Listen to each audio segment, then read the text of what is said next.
खूप शुभेच्छा देतो। छत्रपती शिवाजी महाराज की जय भवानी।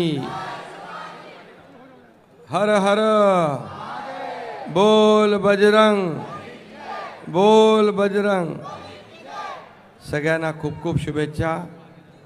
आणि आज आपण सकाळपासून गोविंदा सगळे आनंद उत्सव साजरा करतोय आणि सगळीकडे आपण दहीहंडी फोडताना आपण पाहतोय।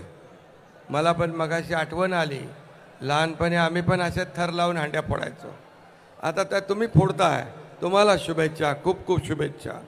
खरं म्हणजे हा उत्सव जो आहे, हा उत्सव आता फक्त मुंबई ठाण्यापुरता राहिला नाही, हा जगभरात आपला उत्सव पोचला। 7 समुद्रा पलीकडे हा उत्सव पोचलाय। हा प्रो कबड्डी प्रमाणे प्रो गोविंदा झाला आहे आणि हा साहसी खेळात याचं रूपांतर झालेलं आहे। आणि म्हणून आज आपण ऑफिशियल सुट्टी, प्रताप सरनाईक आमदार आहेत, त्यांनी या खेळामध्ये खूप लक्ष घातलं आणि या खेळाची व्यापकता वाढली। या खेळाला एक साहसी खेळाचा दर्जा मिळाला आणि म्हणून सर्व गोविंदांचं इन्शुरन्स काढला पाहिजे, विमा काढला पाहिजे अशी मागणी केली। सरकारने त्यालाही मान्यता दिली, तात्काळ सर्वांचा विमाही काढला।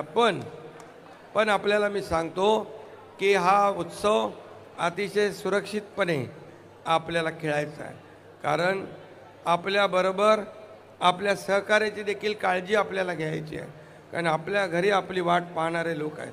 आणि म्हणून मी आपल्याला खूप खूप शुभेच्छा या ठिकाणी देतो। याच मैदानामध्ये गेल्या वर्षी 9 थरांचा विक्रम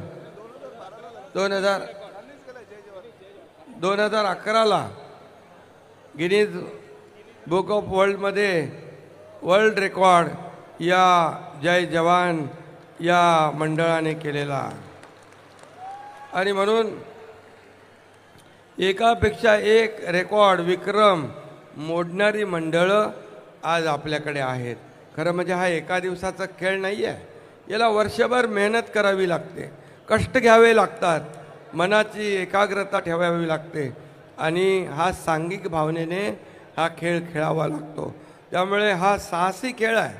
वरती आपल्याला बघायला तर मजा वाटते, पण वरच्या थरावरचा जो आहे तो जेव्हा हंडी फोडायला जातो तेव्हा प्रत्येकाच्या मनाचा थरकाप उडतो। आणि म्हणून या खेळाला विशेष महत्त्व आहे। आणि म्हणून या खेळाच्या मागं जेवढं उभं राहता येईल तेवढं हे सरकार तुमच्या पाठीशी उभं राहील। अनेक गोष्टी आपल्याला आणखी जे जे काही करायचं आहे ते नक्की आपण या ठिकाणी करू, एवढीच आपल्याला मी शुभेच्छा या ठिकाणी देतो।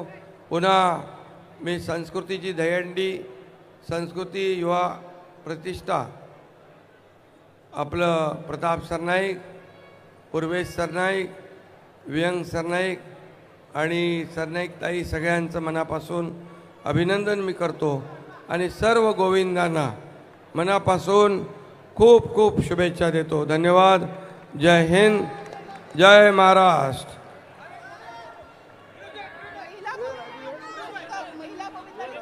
महिला गोविंदांना पण खूप खूप शुभेच्छा देतो। माझ्या लाडक्या बहिणी इकडे आलेल्या आहेत, त्यांचे मनापासून स्वागत करतो। लाडक्या बहिणी, लाडके भाऊ आणि आता लाडकी बहीण, सुरक्षित बहीण। हे सरकार कुणालाही गुन्हेगाराला सोडणार नाही। माझ्या बहिणीकडे वाकड्या दृष्टीने पाहिल त्याला फाशी, माफी नाही, गुन्हेगाराला माफी नाही। धन्यवाद। देश दुनिया की खबरों के लिए जुड़े रहिए वन इंडिया कड़क न्यूज के साथ। धन्यवाद।